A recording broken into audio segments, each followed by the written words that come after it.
El origen del nombre de esta ciudad viene de la palabra monje, ya que se fundó cerca de un monasterio benedictino. Su jardín inglés es más grande que Central Park, con 375 hectáreas. Y además esta es la capital histórica de la cerveza. Bienvenidos a descubrir con nosotros Múnich.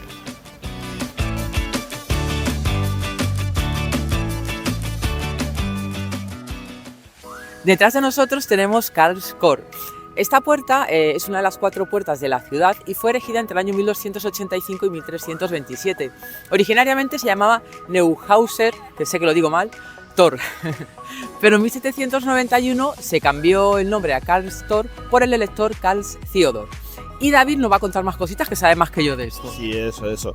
Pues se llamaba Neuhauserstraße la calle a partir de aquí porque es donde se construyeron las nuevas calles de la ciudad, ¿no? La ciudad está ciertamente orgullosa de que no se había conseguido nunca conquistar, aunque bueno, hay por ahí otras historias también en las que los suecos sí consiguieron entrar, se llevaron a la nobleza, les obligaron a pagar tributo, con lo cual tampoco les hacía mucha falta entrar dentro de la ciudad. Bueno, en cuanto a la fundación de la ciudad, bueno, fue fundada por los monjes. Ahí arriba veis el escudo de la ciudad, veis a un monje que parece un niño. Sí. Y bueno, pues ese es el símbolo de la ciudad. Dentro de la puerta podéis ver unos bailarines moriscos que durante una época determinada, que no recuerdo, estaban muy de moda y por eso nos los encontraremos en varias partes de la ciudad. Bueno, muchas gracias, David. ¿Y por dónde?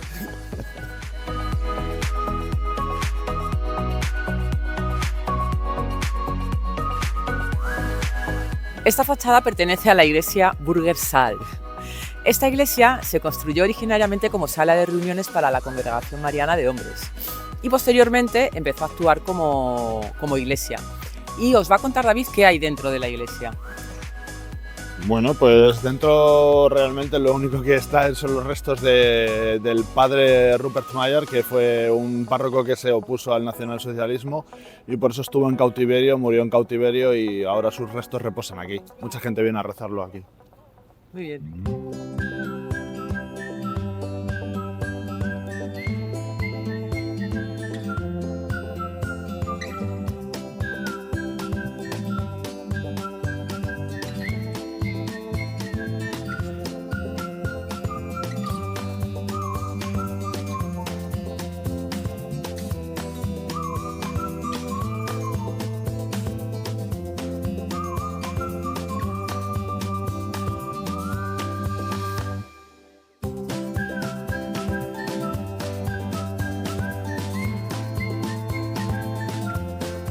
Detrás de nosotros tenemos la iglesia de San Miguel.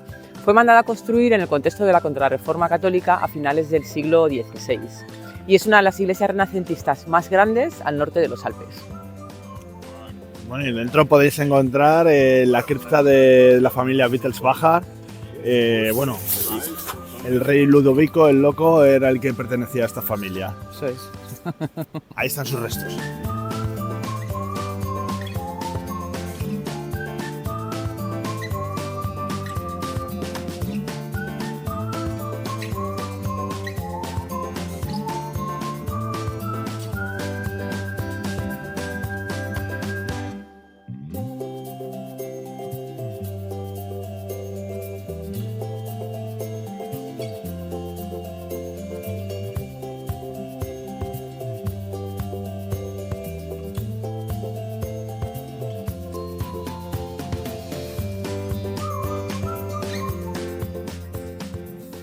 Si estuviésemos en el siglo XIII, ahora mismo estaríamos dentro de una torre.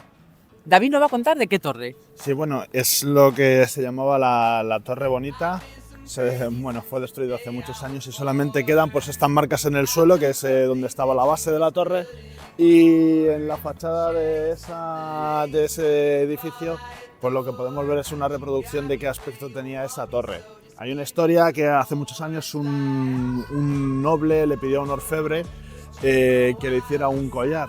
Le entregó un montón de oro, pero de repente ese oro desapareció. Y entonces lo condenaron a muerte. El tipo dijo, algún día se demostrará que no robé nada y no sé qué, no sé cuántos. Y muchos años después, dentro de esta torre, en el techo, pues se encontraba un nido de urraca y dentro estaba el oro que le faltaba al orfebre. ¡Oh, qué bueno!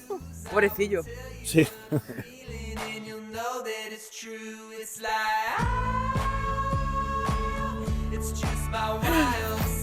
En el siglo XV se construyó la Catedral de Múnich en un tiempo récord, tan solo 20 años. Y parece ser que fue porque tuvieron ayuda de alguien muy especial, del diablo. El diablo les dijo que les ayudaría a construir esta catedral y levantarla en muy poquito tiempo, con la condición de que no tuviese ninguna ventana.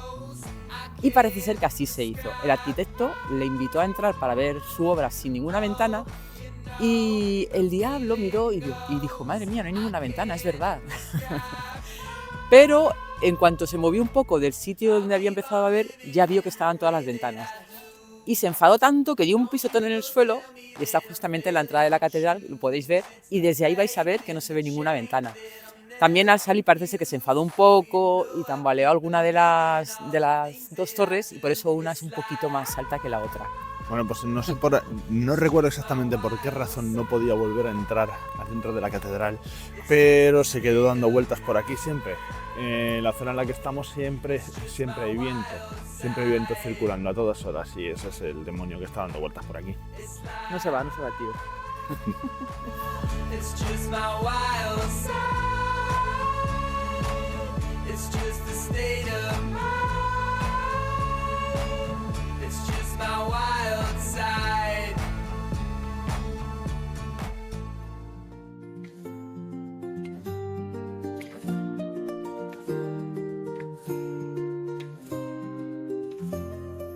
In this world so grand and wide, a love I seek, I can't hide.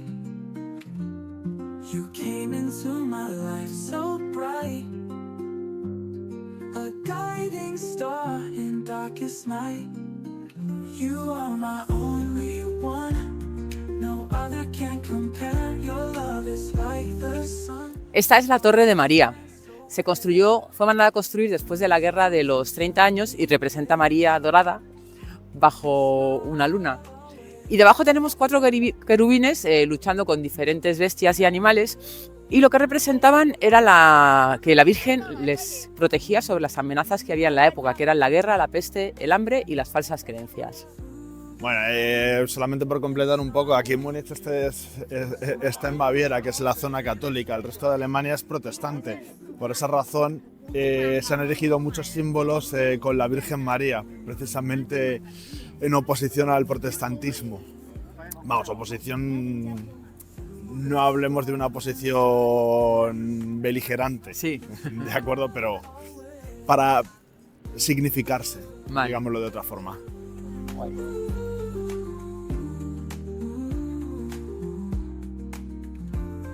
Bueno, pues aunque parezca mentira, detrás de nosotros tenemos el Ayuntamiento Nuevo de Múnich. Luego veréis unas tomas del Ayuntamiento antiguo y parece más moderno, pero realmente este es, bueno, como veis, un ejemplo del gótico alemán.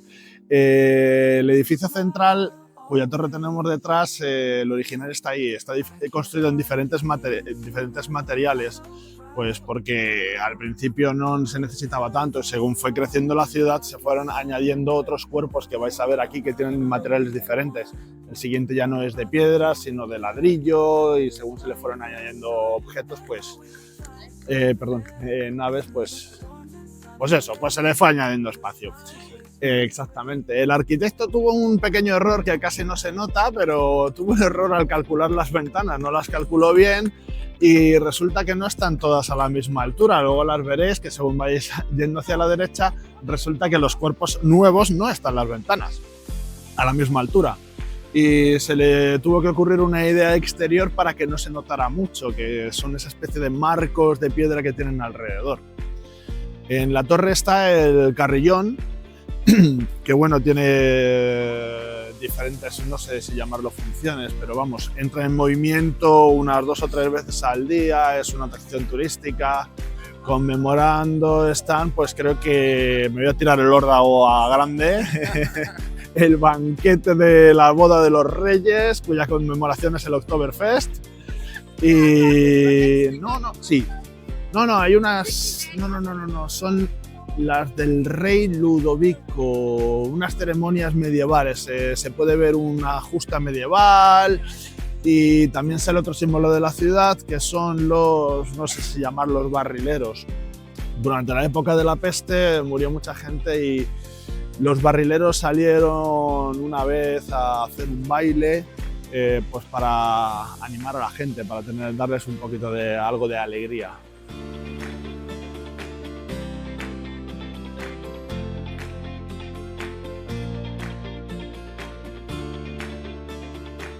Aquí tenemos la estatua de Julieta, ya que Múnich está hermanada directamente con Verona. Tuvimos la ocasión de verla en Verona y la volvemos a ver aquí y volvemos a tocar el pecho, que da suerte.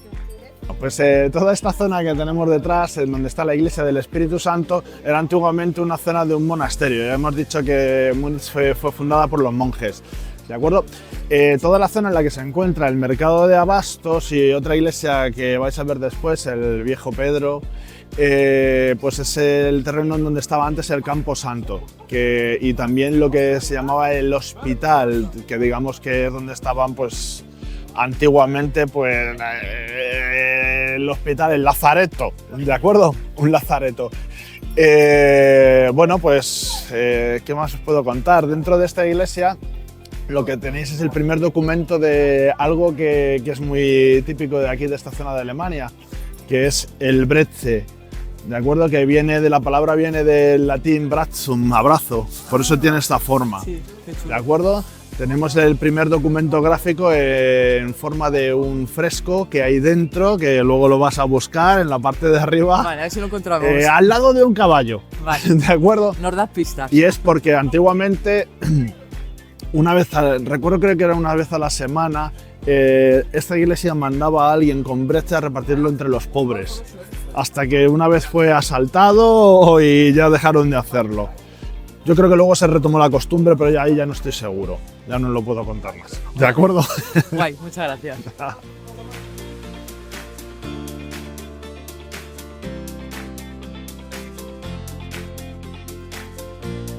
Esta torre pertenece a la iglesia llamada cariñosamente por los habitantes de Múnich del Viejo Pedro.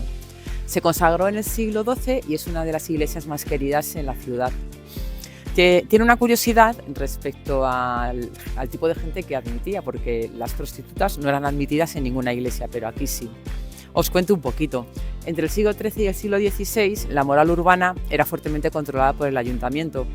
Las prostitutas estaban permitidas porque los burdeles pagaban impuestos al ayuntamiento, pero estaban marginadas, estaban muy mal vistas. Entonces sí que se les permitía asistir a esta iglesia, que era inclusiva, con una condición: que solamente fuese a la misa de medianoche y que siempre se colocasen o bien en los laterales o bien en la parte de atrás para no mezclarse con el resto de fieles.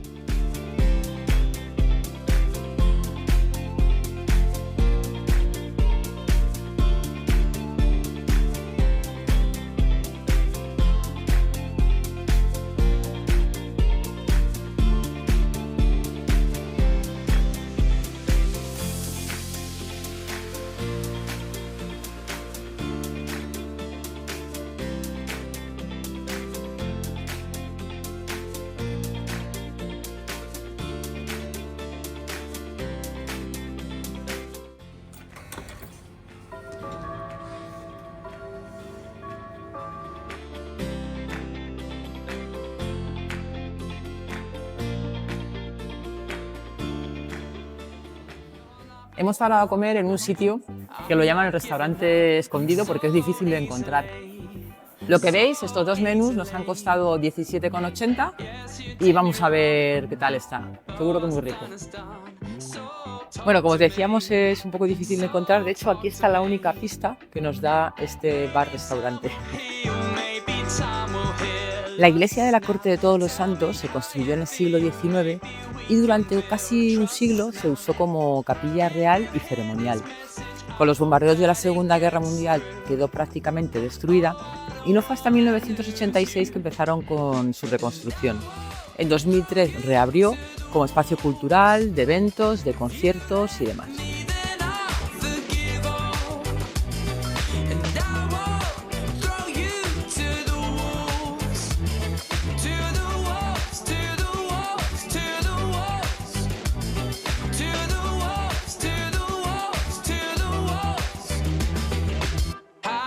feeling strange. El Teatro Municipal de Múnich fue inaugurado en 1818 y se considera uno de los templos líricos más importantes de todo el mundo. Con la Segunda Guerra Mundial fue bombardeado y solamente quedó en pie parte de la fachada y algunas de las columnas principales. Lo reconstruyeron posteriormente fiel al original. Y como curiosidad, deciros que el rey Ludovico II era un apasionado de Wagner y venía siempre a sus estrenos y tenía un palco propio, perdón que no me salía, que todavía se conserva hoy en día. Por cierto, aquí detrás del teatro está la cantina donde hemos comido, el restaurante este secreto.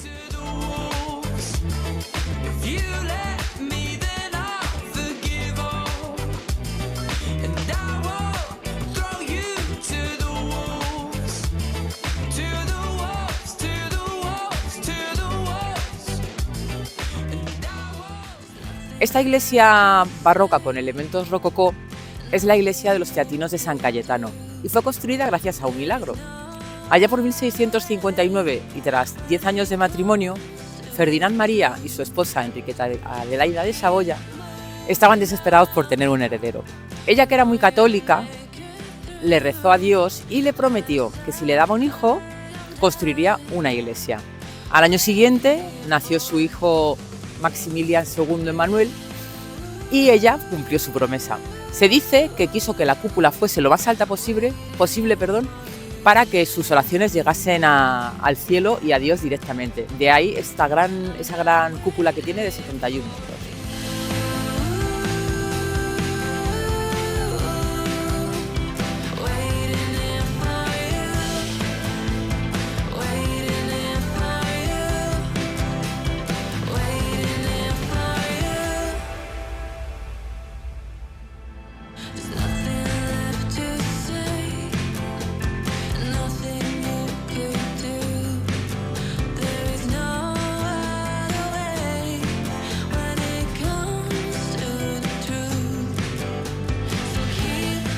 En el año 1385 se empezó a construir la residencia de Múnich y se siguió construyendo durante los 5 siglos posteriores.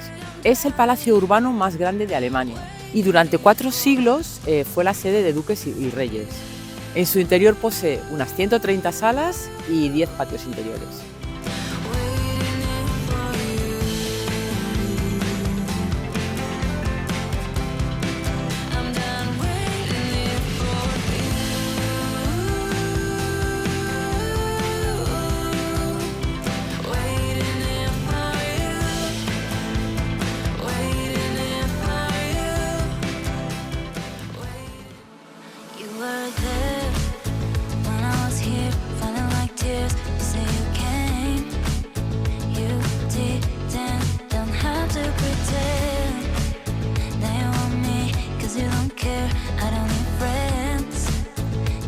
En esta avenida comercial encajada entre edificios nos encontramos con la iglesia de San Juan Nepomuceno, o más conocida como la iglesia Assam. Esto es debido a que los hermanos Assam, que tienen su casa justamente al lado de la iglesia, la construyeron como una capilla privada por su cuenta, además casi sin pedir permisos.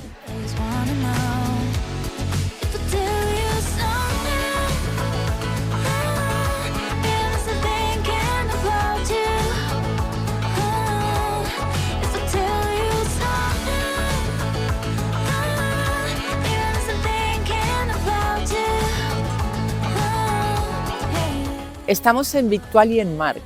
Este mercado nació por un decreto real, en 1807 y se fue ampliando hasta el año 1890 más o menos, que fue cuando alcanzó el tamaño máximo que es el que tiene ahora. Tiene unos 140 puestos entre los que podéis encontrar frutas, flores, quesos, comida, bebida, de todo un poco.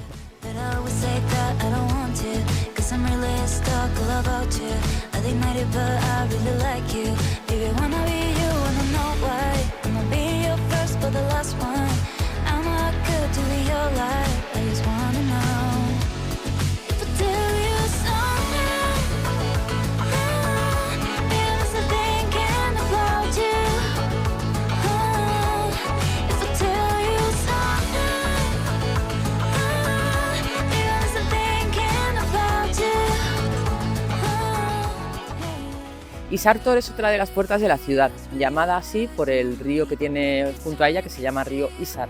Es la única de las antiguas puertas que mantiene su torre central original. En la torre tiene dos esferas, una en cada lado, y en una de ellas, en esta en concreto, los números están puestos al revés y gira en sentido antihorario. La entrada a la puerta está en obras y por eso nos la podemos mostrar. Estamos en Hofbrauhaus, la Casa Real de la Cerveza. Esta cervecería fue inaugurada en 1589, en principio para abastecer de cerveza a la corte. Y Ludovico I, en el año 1828, la abrió al público. Es una de las cervecerías más famosas de Múnich, hay músicos en directo, es genial el ambiente que hay y bueno, no te puedes perder tomarte aquí una cervecita, o una cacho de cerveza, mejor dicho.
Aquí tenemos la estatua no oficial de Michael Jackson que hicieron sus fans porque se alojó en el hotel que tenemos justo detrás.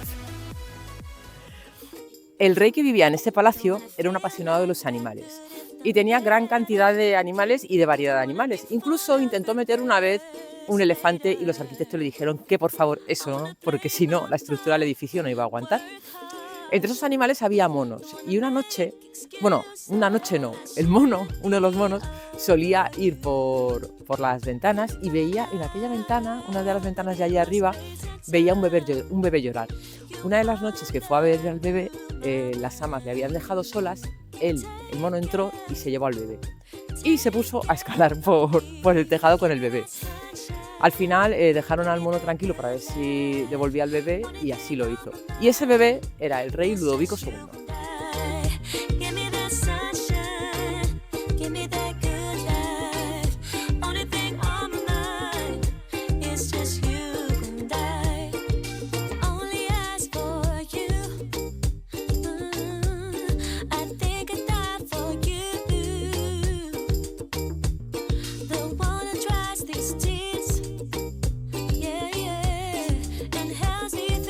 Pues ahora cogeré un poquito de fuerzas con estos pequeños platitos que nos han puesto.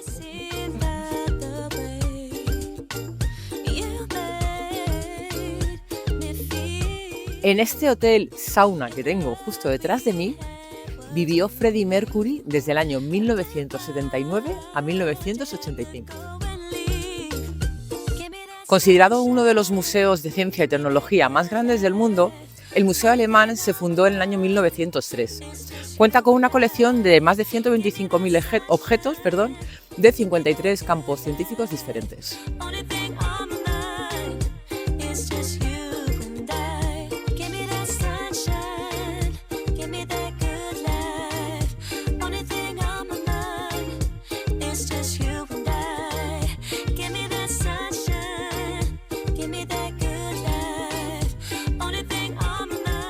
Aquí tenemos la ola urbana de Múnich. Se empezó a utilizar por surferos en los años 70, pero no fue hasta 2010 que lo legalizaron. Se creó accidentalmente para poder controlar el cauce del río, que venía muy fuerte. Se ha estado utilizando hasta abril de este año, en el que una persona falleció. Parece ser que ahora lo van a volver a permitir el uso de la ola para surfear, pero bajo unas condiciones específicas y solamente con surfistas experimentados.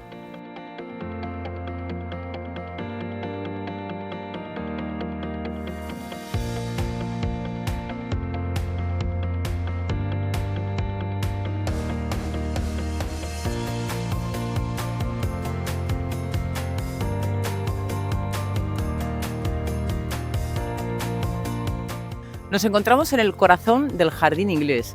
Estos jardines que, como os comentábamos, tienen 275 hectáreas frente a las 241 hectáreas de Central Park. Aquí tenemos la Torre China y su Biergarten. Puedes venir, puedes traer tu propia comida y pedir aquí las cervezas, o pedir aquí la comida y las cervezas como tú prefieras, vamos. Tiene unas 7000 plazas, es uno de los Biergarten más grandes de Múnich, y varios días a la semana hay música en directo también.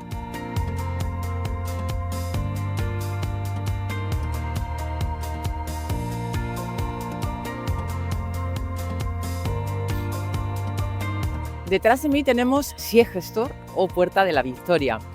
Está inspirado en el Arco del Triunfo de Roma y se construyó a mediados del siglo XIX, ordenado por el rey Ludovico I para honrar al ejército bávaro. Bueno chicos, pues hemos finalizado nuestra visita por Múnich con nuestro querido amigo David y vamos a continuar con nuestra cata de cervezas por el mundo. ¡Prost! I'm feeling like you're coming 'cause I feel the sun.